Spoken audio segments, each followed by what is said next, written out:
감동이 되는 사랑 이야기잖아요. 그죠? 부부간의 아름다운 사랑의 모습들. 식물인간이었던 아내, 남편이 끊임없이 그 아내를 위한 정성과 사랑과 그 말로, 그 말에 대한 부분은 그 사랑의 이야기, 사랑의 언어, 사랑의 행동, 그 모습으로 인하여서 이 아내가 깨어나게 되어진 놀라운 일들. 여러분, 우리 주변에도 이렇게 사랑으로 하나님의 놀라운 은혜를 증거하여서 영혼을 깨우는 사람들이 되어지기를 소망하는 마음에 저와 여러분이 오늘도 기도하게 됩니다. 오늘 옆에 있는 분에게 좀 고백했으면 좋을 것 같아요. 우리 남편이 아내에게, 아내는 남편에게, 혹은 혼자 오신 분들은 옆에 성도님들에게 이렇게 고백하겠습니다. 당신으로 인하여 행복합니다. 네, 이 말 한마디가 사람을 살릴 수 있어요. 그렇죠? 네, 나는 쓸모없는 존재야, 나는 아무런 유익이 없어, 나는 무익한 자야 라고 생각하는 분에게 당신으로 인하여 나는 행복합니다 라는 이 믿음의 고백이 어떻게 보면 그 사랑의 언어가 그 사람들에게 힘을 주고 위로도 주고 힘을 줄 거라 생각을 합니다. 얼굴 피고 다시 한번 할까요? 우리 옆에 계신 분에게 얼굴은 좀 피고 하셨으면 좋을 것 같아요. 옆에 있는 분에게 하나님은 당신을 사랑하십니다. 네. 네, 훨씬 분위기가 좋아졌네요. 네. 여러분, 지난주 우리 어떤 말씀 같이 나눴죠? 이렇게 물으면 사실 당황해요. 네, 지난주 작년도 아니고, 그죠? 2주가 지난 것도 아닌데 지난주 일주일 지났는데도 생각이 잘 안 나기는 합니다만은, 여러분, 제가 힌트를 드리면 믿음은 행함을 동반한다는 거죠. 그래서 행함이 없는 믿음은 죽은 믿음이다, 이 얘기를 같이 나눴습니다. 행함이 없는 믿음은 죽었습니다. 다시 말해, 믿음은 꼭 행동하게 되어 있습니다. 살아있는 것은 움직이는 것처럼 살아있는 믿음은 행동합니다. 그러면 어떤 행동을 해야 될까요? 이 문제가 이제 대두가 되지 않겠어요? 그래서 2장에서 그 이야기가 끝나고 이제 3장에서 어떤 행동하는 자가 되어야 되는가? 그러니까 믿음이 있고 살아있는 믿음이고 예수 그리스도에 인하여 거듭난 인생이라면 어떤 삶을 살아내는가 하는 것입니다. 거기에 첫 번째가 언어라는 거예요. 말이라는 겁니다. 다시 말해, 거듭난 인생은 우리 말이 변화가 된다는 거예요. 어떻습니까, 여러분? 여러분, 예수 믿기 전하고 지금 예수 믿고 나서 언어가, 우리 말이 좀 변화가 되셨습니까? 이게 변화가 돼야 됩니다. 아니, 여기서는 찬양을 하고 형제님, 자매님 이렇게 이야기하고 나가서 이거 되면은 안 되잖아요. 예. 이게 있어서는 안 된다는 얘기예요. 그러니까 교회 안에서 하나님을 찬양을 하고 하나님께 영광을 돌리고 형제님, 자매님 사랑합니다 라고 얘기했던 게 이제 집에 가자마자 이제 자녀들을 보면서, 아내를 보면서, 남편을 보면서 어떻게 해야 됩니까? 사랑합니다, 당신으로 인하여 행복합니다, 이렇게 해야지. 이렇게 얘기하면 이제 큰일 나는 겁니다. 이게 온전한 모습이 아니라는 거죠. 교회 안에도 마찬가지예요. 사실 우리의 언어, 우리의 말이 중요하다라는 거예요. 우리 거듭났는지 거듭나지 않는지는 이 말을 보면 알 수 있는 거예요. 그래서 이 사도행전 3장은, 야고보서 3장은요, 우리의 행함이 없는 믿음은 죽음인데 어떤 행동이 동반돼야 참 믿음인가에 대한 첫 번째가 바로 우리의 언어, 우리의 말을 보면 알 수 있다라는 것입니다.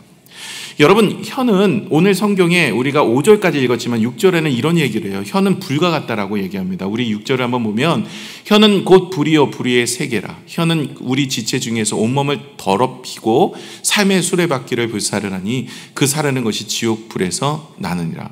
그러니까 불과 같은 거예요. 불과 같은 존재가 바로 혀입니다. 이 혀라는 것이 불과 같은데 이 불이라는 것을 잘 사용해야 되겠죠. 불이 없으면 사실 우리의 인생과 우리의 삶에는 있을 수가 없는, 우리의 유익한 것이 불입니다. 이걸 가지고 뭐 음식도 만들어 먹고 데피기도 하고 뭔가를 뭐 따뜻하게 만들기도 하고, 불이 없다는 것은 상상할 수가 없죠. 그런데 이 불을 잘 이용하면 그것은 우리가 유익한 삶을 살아가겠지만, 그러나 이 불이라는 것은 위험천만한 것입니다. 그래서 불이 남으로 인하여서 우리 모든 것들이 어려워지고 힘들고, 얼마 전에 여기 풍경채에서 전기자동차가 폭발해가지고 지금 뭐 난리지 않습니까? 그 불이 나면 뭐 다 잃어버리는 거, 나 너무 고통스럽고 어려움이 있습니다. 그래서 이 혀는 이 불과 같아서 잘 사용하면 유익이 되지만 그렇지 못하면 이로 인하여 화재로 어려움을 당하고 고통을 당할 수 있다라는 것입니다. 우리 성도님 가정 중에 이번 사태에 어려움 당하시는 분들 계세요. 여러분 기도해 주셔서 그분들에게 위로가 되고 힘이 되어지고 하나님께서 마무리 잘 해주시기를 부탁을 드리면서 여러분 함께 기도해 주시길 바랍니다. 그러면서 우리의 말이라는 것이 정말 중요한데 이 언어라는 것이 바로 구원받은 자의 언어는 다르다라는 거예요. 그런데 다르지 않기 때문에 자꾸 시험이 오는 거예요. 여러분 교회에서 시험 많이 드는 1순위가 뭔지 아세요? 시험 뭐 갖고 시험 많이 드세요? 못생겼다고 시험 드는 경우 없잖아요. 그죠? 저 생긴 것 때문에 여러분 시험 드세요? 없잖아요. 우리 목사님 너무 못생겼어 이러면서 시험 드는 사람 없어요. 대체로 시험은 뭐로 들어요? 우리 목사님 말이 왜 저래? 나한테 왜 저렇게 말하지? 이런 것 때문에 주로 시험을 많이 드시잖아요. 그래서 주변의 성도님들도 뭐 때문에 시험 들어요? 생긴 것 때문에 시험 들지 않는다니까요. 뭐 때문에요? 행동 때문에도 시험 들기는 하지만 대체로 말 때문에 시험 들어요. 예수 믿는 사람들이 어떻게 저렇게 말해요? 예수 믿는 사람의 말은 어때야 되나? 이런 건데 사실 말에 대한 부분들이 사실 그렇지 못하다라는 거예요. 저와 여러분이 예수 믿으면 거듭나야 되는데 우리의 거듭남의 또 하나의 모습은 우리 언어가, 우리 말이 거듭나야 된다는 거예요. 오늘 이 야고보서는요, 잘 묵상해야 돼요. 한 절 한 절의 의미가 있습니다. 먼저는 1절을 보겠는데요. 1절은 이렇게 이야기하고 있습니다. 우리 같이 읽겠습니다. 시작. 내 형제들아, 너희는 선생된 우리가 더 큰 심판을 받을 줄 알고 선생이 많이 되지 말라. 좀 이 말을 읽어보면 어떠세요? 선생이 되어지는 건 말아야 되는구나. 왜? 선생으로 서게 되어지면 그로 인하여서 심판받을 일이 더 많아지겠구나. 책임이 있기 때문에 그렇죠. 그런데 이 1절의 내용은 그 뒤에 있는 2절, 3절부터 12절까지 흐름과 함께 이해를 하셔야 정확한 의미를 이해하실 수가 있으세요. 첫 번째는 무슨 의미를 가지고 있냐면 가르치는 대로 살지 못함으로 인하여서 심판을 받는다는 거예요.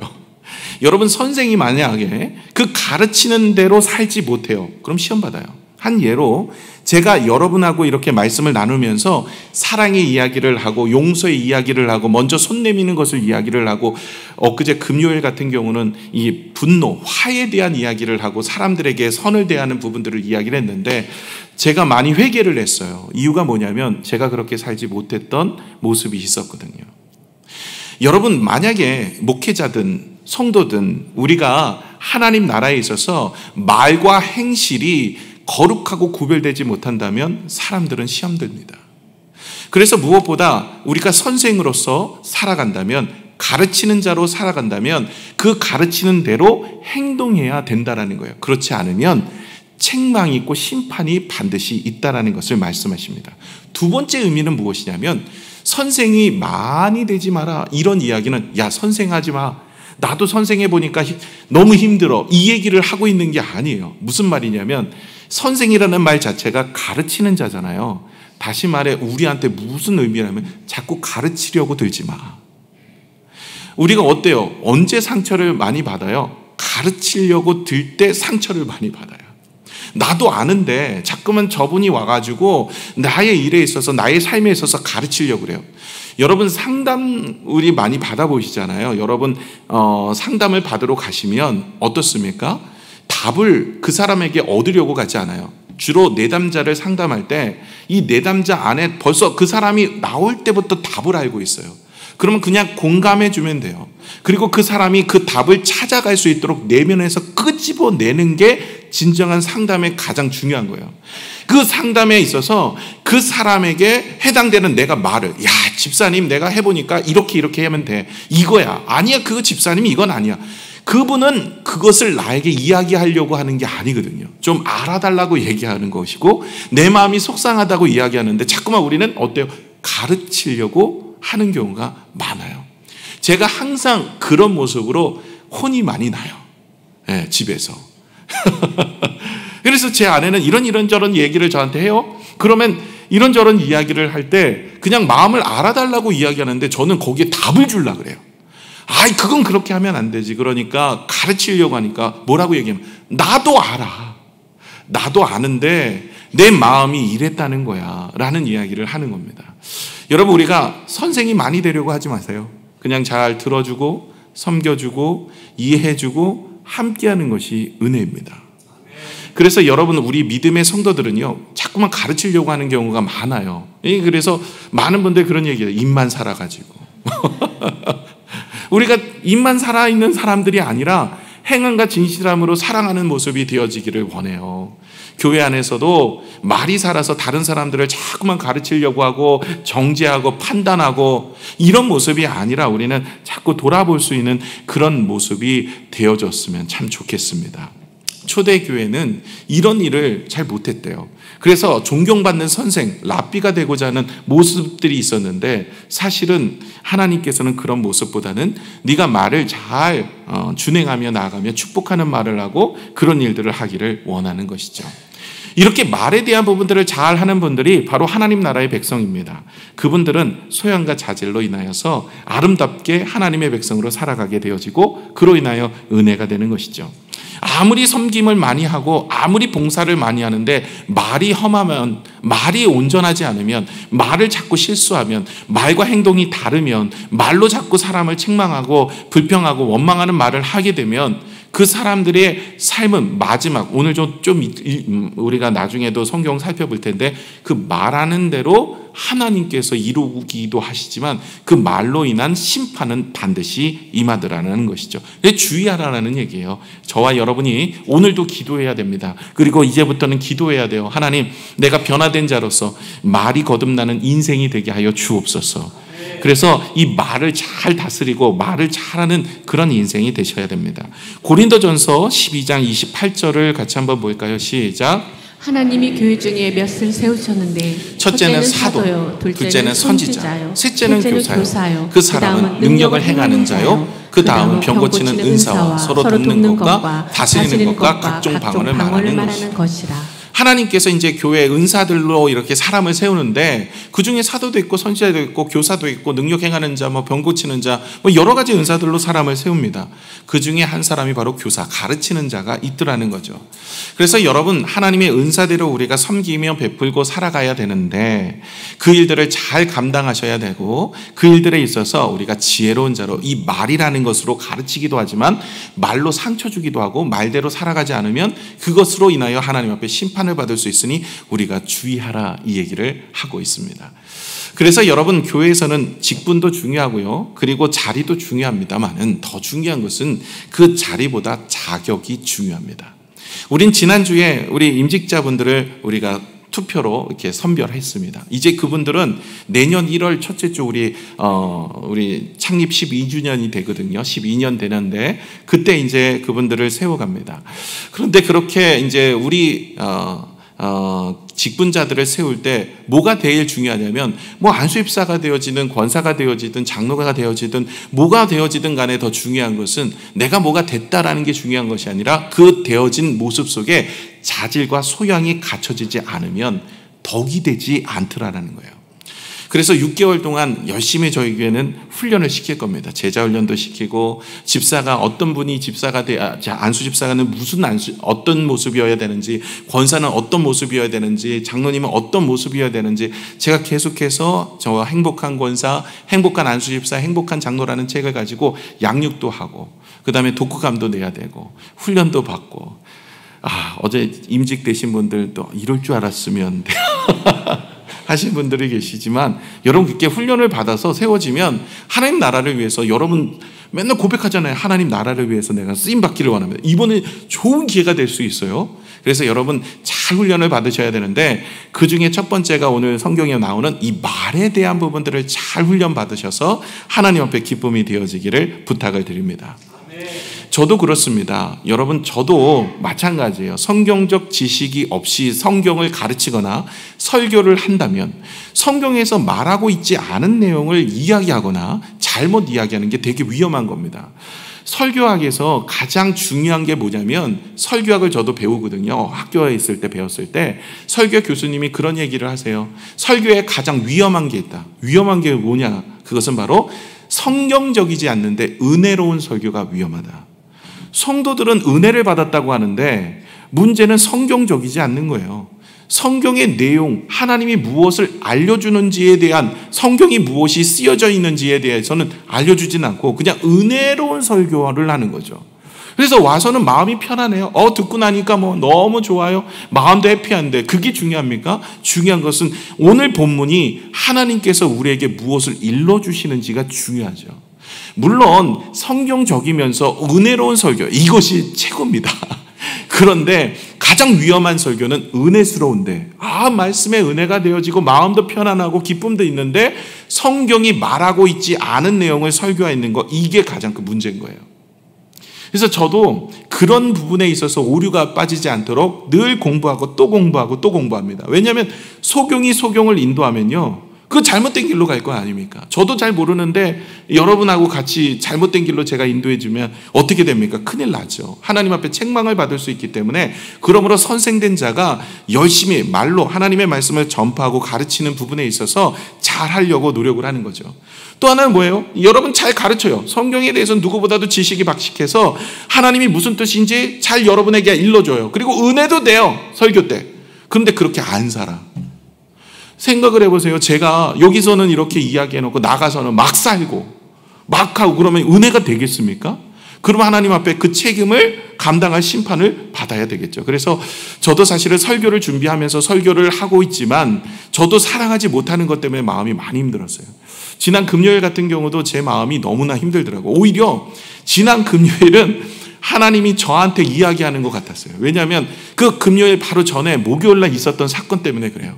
그 사건 때문에 제 마음이 너무나 힘들고 어려웠었는데 이 금요일날 말씀을 딱 주시면서 그 말씀으로 제 마음이 너무나 힘들어요. 그래서 제가 거의 끝날 때는 눈물이 나서 더 이상 기도 인도를 할 수도 없을 정도로 어려웠었습니다. 그 정도로 하나님께서는 우리가 직분을 맡았던 어떤 자리가 중요한 것도 하나님 앞에 영광을 돌리는 사람이기 때문에 하나님이 세워가시지만, 그러나 중요한 것은 무엇이냐면 그 말대로 행동해야 되고, 또 하나는 이 말로 축복을 하고 그 말로 격려를 하고 사람을 세우는 일에 우리가 힘써야 한다라는 것이죠. 고린도전서 13장 1절의 말씀을 같이 한번 읽어볼게요. 시작. 내가 사람의 방언과 천사의 말을 할지라도 사랑이 없으면 소리나는 구리와 울리는 꽹과리가 되고. 여러분, 말이 천상유수예요. 말을 정말 잘해요. 그러나 행동으로, 사랑으로 우리가 주변을 돌아보지 못한다면 어떻게 될까요? 그 사람은 그리스도인이라고 우리가 이야기할 수 없다라는 것이죠. 말만 살아있는 사람이 아니라 세상 사람들이 우리를 볼 때 입술만 살아있는, 말만 하는 말쟁이라는 것에 대한 비판도 있지 않습니까? 말은 잘해요. 천상유수예요. 사랑에 대한 이야기를 하고 섬김에 대한 이야기를 해요. 그런데 실질적으로 그렇게 살아가지 않는다면, 우리가 그런 모습이라면 하나님 앞에 책망을 받을 수 있다라는 것이죠. 그러므로 우리가 선생이라는 것은 우리가 가르치는 자인데, 그 가르치는 자는 말과 행실이 동일해야 한다라는 것입니다. 여러분, 선생이 학교에서만 선생이 아닙니다. 교회에서도 선생이고 가정에서도 선생이죠. 우리 자녀들, 우리가 살아가는 동안에 여러 사람들을 만날 때 가르치는 부분들은 늘 있습니다. 그런데 그 말로 행동으로 옮겨나가는 모습이 있어야 돼요. 그리고 무엇보다 자리보다 더 중요한 것은 자격, 소양, 자질이라는 거예요. 그러므로 인하여서 우리가 하나님 앞에 집사로, 안수 집사로, 혹은 권사로, 혹은 장로로 우리가 이 땅에서 하나님 앞에 직분을 받았고, 어떨 때는 섬기는 자로, 어떨 때는 병 고치는 은사로, 어떨 때는 다스리는 자로 하나님께서 여러 가지 모습을 주셨을 때, 그 모습의 자리보다, 그 은사의 자리보다 더 중요한 것은 무엇을 이야기해요? 집중해야 될 것은 바로 소양이다라는 거예요. 그러면 말을 잘 통제해야 된다는 거예요. 그게 2절입니다. 우리 같이 한번 2절을 읽겠습니다. 시작. 우리가 다 실수가 많으니 말이 실수가 없는 자라면 곧 온전한 사람이라 능히 온 몸도 굴레 씌우느니라. 아멘. 이 말씀은요, 조금 우리가 좀 바꾸어서 생각해 볼 필요가 있는데, 우리가 모두 다 실수가 많은 사람, 이 우리는 뭐예요? 우리 모든 사람이에요. 모든 사람들은 말에 대한 실수가 많습니다. 여러분 어떠세요? 나는 말에 실수가 없다. 그 귀한 분이에요. 오늘도 성경에 뭐라요? 그 온전한 자래요. 온전한 자. 그 사람은 온전한 자인데, 말에 실수가 없는 사람은 어떤 사람이 능히 온몸에 굴레를 씌우는 거예요. 온몸에 굴레를 씌워서 우리가 그것을 잘 다스려서 이 말에 대한 다스림이 있으므로 온몸이 온전해지고 하나님 앞에 구별된 겁니다. 그래서 이렇게 보시면 돼요. 온전한 사람은 말에 실수하지 않는 사람입니다.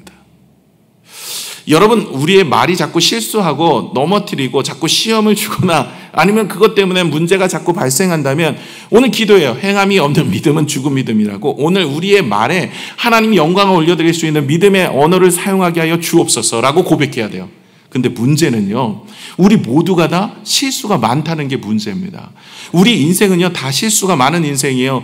우리가 온전하지 못한 인생이 언제부터요? 아담과 하와가 범죄한 때부터 그렇습니다. 우리는 오염된 인생이에요. 여러분, 사과나무에서 사과 따지 배 딸 수는 없잖아요. 여러분, 배나무에선 사과를 못 땁니다. 죄나무에선 죄밖에 나오지 않아요. 오염된 우리는 죄밖에 나올 수가 없는 거예요.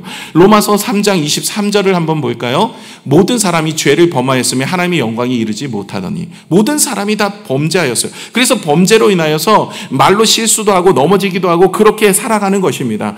마태복음 12장 34절 37절을 같이 한번 읽어볼까요? 먼저 34절을 읽겠습니다. 시작. 독사의 자식들아, 너희는 악하니 어떻게 선한 말을 할 수 있느냐? 이는 마음에 가득한 것을 입으로 말합니다. 34절만 볼게요. 보세요. 마음에 뭐만 가득해? 악함이 가득함으로 인하여 말하는 것 자체가 악한 것들이 나올 수밖에 없다라는 거예요. 다시 말해, 구별받지 못한, 하나님 앞에 하나님의 백성으로 살지 못하고 성령이 그 안에 없으면 그 말이 어떤 거예요? 독사의 자식들처럼 이야기를 하는 거예요. 선한 말을 할 수 없고 늘 실수하고 넘어지는 인생이 되어질 수밖에 없다라는 것입니다. 계속 읽어볼까요? 이 선한 사람은 그 쌓은 선에서 선한 것을 내고 악한 사람은 그 쌓은 악에서 악한 것을 내느니라. 내가 너에게 이르노니 사람이 무슨 무익한 말을 하든지 심판날에 이에 대하여 신문을 받으리니. 이 말은 반드시 하나님께서 짚고 가시겠다는 거예요. 내 말로 의롭다함을 받고 내 말로 정죄함을 받으리라. 말이라는 것이 이만큼 중요하기 때문에 너희가 이 말을 함부로 하고 막 내뱉지 말고 정제된 말로 입술 그리고 말을 잘 굴레를 씌워서 우리의 언어에 대한 부분, 구별된 자의 모습으로, 예수 믿는 사람의 모습으로 말해야 된다라고 이야기를 하고 있습니다. 그러면 예수 믿는 사람 막 욕하거나 아니면 다른 사람을 막 이렇게 막 해하거나 아니면 막 말이 막 독한 말이 나오거나 이래선 되겠습니까? 그래서는 안 됩니다. 우리 같이 한번 해볼까요? 착하게 살자. 여러분, 오늘부터 기도해야 됩니다. 착하게 살자. 제가 저 지방 밑으로 내려가서 지난번에 이제 어디 간 적이 있었는데 여기 동네는 그런 게 없어요. 여러분, 공원에 이렇게 돌 이렇게 세워놓고 그렇게 뭐 글자 써놓지 않잖아요. 여러분 아실 거예요. 저 지방으로 내려가는데 다 큰 돌 이런 거 커요. 저보다 커요. 그런 돌을 세우는데 거기 뭐라고 써 있는지 아세요? 여러분 많이 보셨을까요? 뭐 고향집 가실 때 착하게 살자. 하나같이 착하게 살자. 야, 그래서 여기 범죄 도시인가? 왜 이렇게 공원마다 이렇게 뭐 많이 쓰는? 근데 가는 데마다 뭐 여수를 가든 광양을 가든 아니면 전라도 저쪽을 가든 아니 경상도 지역을 가든 동일해요. 지방으로 내려갈수록 다 하나같이 큰 돌이 있는데 착하게 살자. 근데 이게요, 여러분 자꾸 보다 보니까 제 마음속에 무슨 생각이 있냐면 마음에 새겨야 되겠다. 내 마음에 착하게 살자. 아니, 여러분에게는 그게 크게 감동이 되지 않는 이야기일 수 있지만 저는 그래요. 저는 저를 알거든요. 저는 되게 못됐거든요. 성품이 안 좋아요. 개인적으로 만나지 마세요. 제가 별로 목사로서 덕이 안 되는 부분들이 좀 있어요. 그래가지고 제가 하나님 앞에 기도하고 있어요. 하나님, 제가 좀 착하게 살고 싶습니다. 착한 목사가 됐으면 참 좋겠습니다.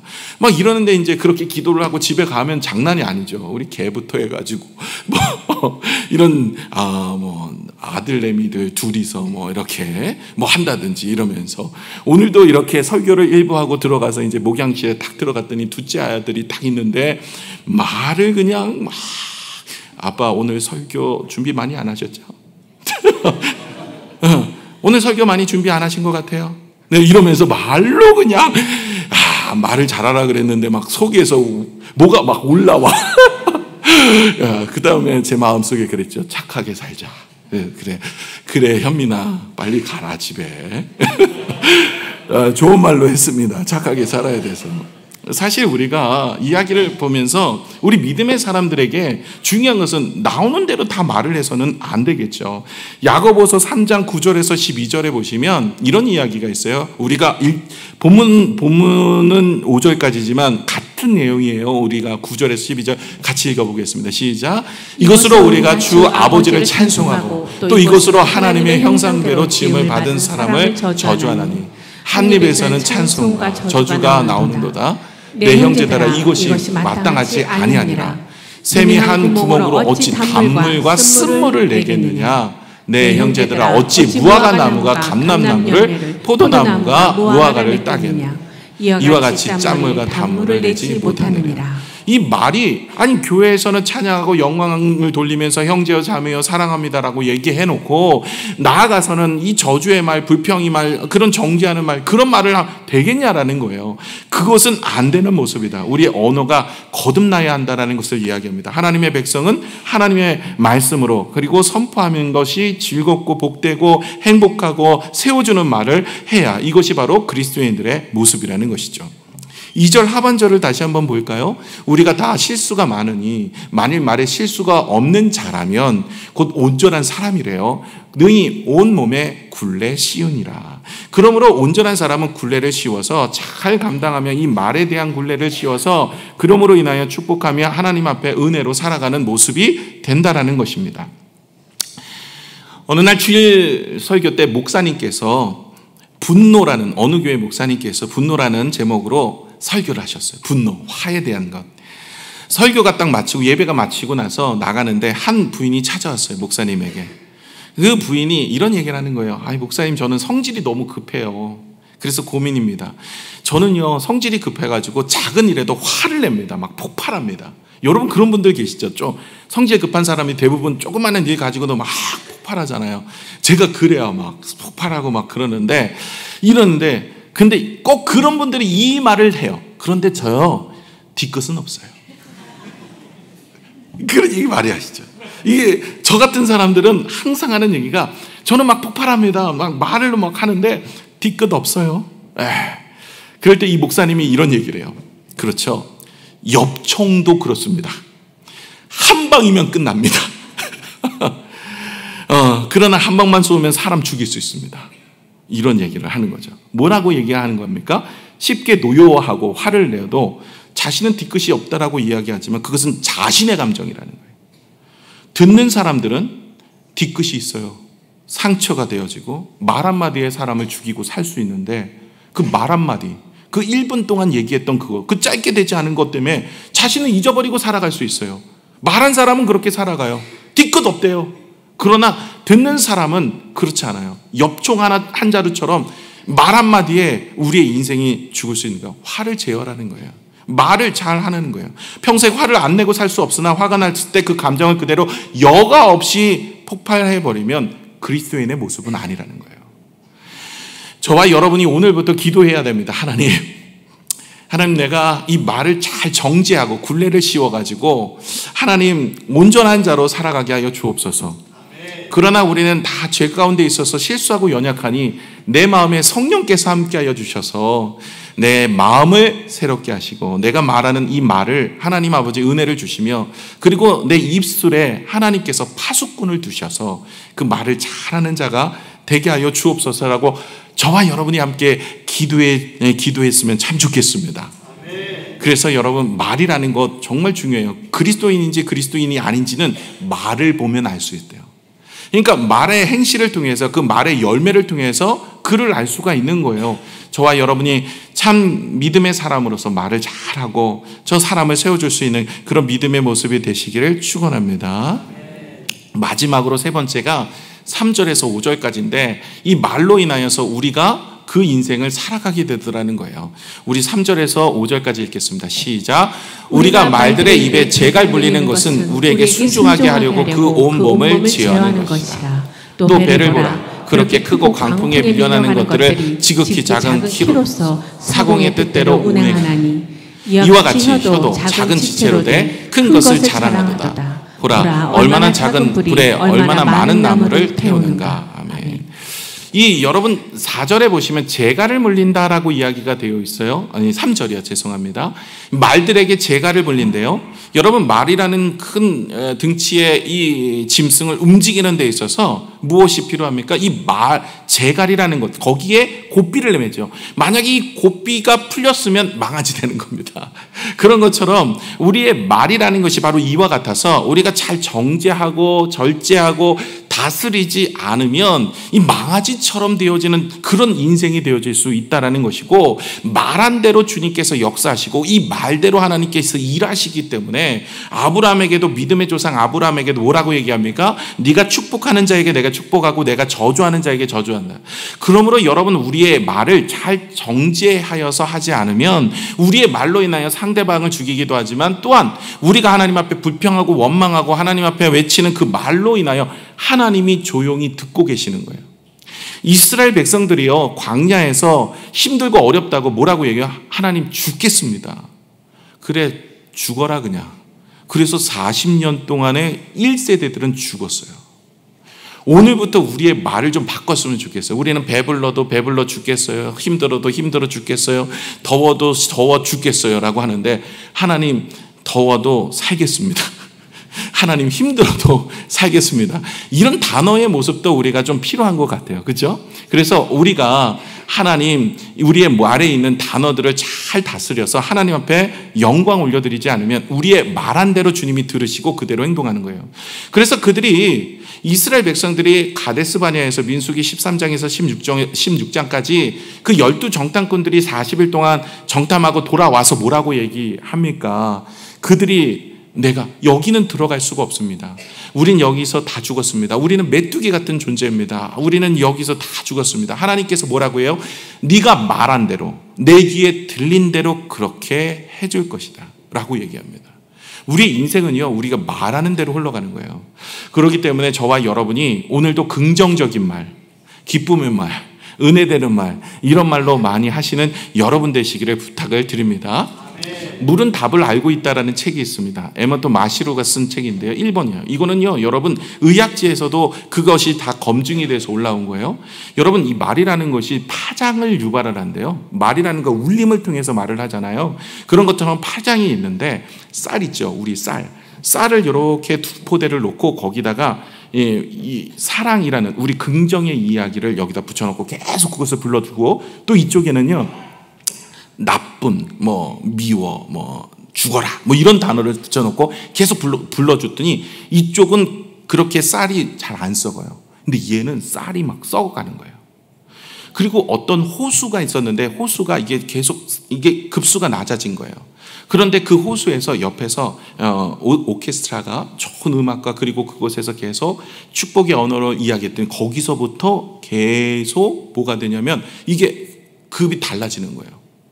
이 언어엔 파장이 있대요. 우리 몸이 거의 70% 이상 물이잖아요. 이 물이 긍정의 언어를 통해서 무엇이 돼요? 건강해질 수 있어요. 부정의 언어는요, 이 파장으로 인하여서 우리의 몸에 이렇게 힘들고 어려운, 그래서 그 물은 답을 알고 있다라는 그 책이기 때문에 물을 가지고 이제 연구를 하는데, 이 물에다 계속 못생겨서 더러워 이러면서 못됐어 이러면서 나쁜 얘기를 하고, 이쪽에서는요 좋은 얘기 그렇게 해갖고 얼렸더니 알갱이의 모습이 완전히 다르더라는 거예요.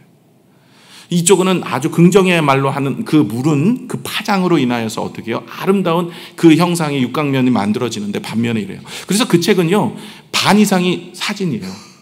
사진. 그분이 그걸 해가지고 증명해 보인 거예요. 그 의학지에서도 그것이 통과가 돼서 그것들이 정말 검증이 된 이야기입니다. 오늘부터 저와 여러분이 어떻게 해야 될까요? 긍정의 언어를 하셔야 돼요. 그리고 우리의 마음도 성령께서 다스려달라고 기도하셔야 됩니다. 이 셋의 혀로 인하여서 말이나 혹은 배나 움직이는 모든 것들이 바로 이런 것 같다라는 것이죠. 이 작은 혀가 우리의 인생 전반을 움직여가는 것이죠. 잠언서 12장 18절을 같이 한번 읽어볼까요? 우리 같이 한번 읽겠습니다. 시작. 칼로 찌른 같이 함부로 말하는 자가 있거니와 지혜로운 자의 혀는 양약과 같으니라. 어떤 사람은요, 칼로 찌른과 같이 함부로 말하는 사람이 있어요. 막 마음에 내키는 대로, 생각나는 대로 막 말을 해요, 막 말을. 이건 그리스도인들이 해야 되는 모습이 아니라는 거예요. 여러분, 생각하고 말을 해야 됩니다. 다른 사람의 마음을 이해하고 그 사람들을 바라보면서 축복의 언어를 해야 되는데, 지혜로운 자의 혀는 양약과 같다 그랬어요. 저와 여러분 그런 삶을 살아야 되죠. 잠언서 10장 19절에도 이런 이야기를 합니다. 말이 많으면 허물을 면하기 어려우나 그 입술을 제어하는 자는 지혜가 있느니라. 말을 많이 하는 것보다 더 중요한 것은 말을 잘 제어를 해서 이 재갈을 벌리고 그 다음에 굴레와 같은 의미죠. 그 재갈과 굴레를 잘 씌워서 우리가 잘 정제되어 있는 말을 하셔야 됩니다. 제자입니까? 라는 책이 있습니다. 거기에 후안 까르로스 오티즈 목사님께서 그 책을 쓰셨는데, 그 제자입니까? 에서 나오는 내용이에요. 찬양이란 주일 아침에 베풀어지는 말잔치만이 아니라고 생각한다. 찬양은 우리 모든 언어이다. 우리의 모든 언어가 바로 찬양이다. 찬양은 천국의 언어다. 아르헨티나 사람은 스페니시로, 미국과 영국은 영어로, 브라질은 포르투갈 언어로 대화를 한다. 하나님 나라의 백성은 하나님의 언어로 이야기를 하는데 그것이 찬양이다. 한 나라 국민은 자기 나라 말을 쓴다. 우리는 서로 그 말로 그를 알아본다. 여러분의 말로 그 사람이 어디 사람인지를 알아보는 거죠. 경상도 사람인지 전라도 사람인지 사투리 보면 더 알 수 있고, 한국 사람인지 미국 사람인지 그 언어를 보면 알 수가 있는 것이죠. 여러분의 언어는 천국의 언어로 사용하고 계십니까? 여러분은 하나님의 백성이고 하나님 나라인데 우리가 감사와 찬양으로 하나님께 영광 올려드렸으면 참 좋겠습니다. 다윗은 시편 34편 1절에 이런 얘기를 해요. 그를 송축함이 내 입에 계속함이로다. 여러분, 계속한다라고 이야기하면 밤낮 쉼 없이 이야기한다는 거예요. 다윗은요, 하나님을 찬양하고 감사하고 영광을 돌리고, 그리고 하나님만이 우리의 인생의 주인이시라고 계속 고백하는 그 고백으로 인하여서 그 삶을 하나님께서 온전하게 세워가십니다. 저와 여러분이 우리의 말로 인하여 우리의 인생이 바뀌고요, 저와 여러분이 우리의 말로 인하여 다른 사람의 인생도 바꿀 수 있고요, 저와 여러분이 우리의 말로 인하여 교회도 세우고 하나님 영광도 올려드릴 수도 있습니다. 저와 여러분은 거듭난 사람으로, 다시 태어난 사람은, 나는 죽고 예수로 태어난 사람으로, 이제는 우리의 말도 거듭난 말로, 하늘의 언어로 우리가 살아가는 믿음의 모습이 되시기를 소망합니다. 옆에 계신 분 마지막 인사하고 기도할 텐데요, 옆에 계신 분에게 다시 이야기를 하겠습니다. 당신으로 인하여 행복합니다. 네, 감사합니다. 얼굴 피시고 하세요. 네.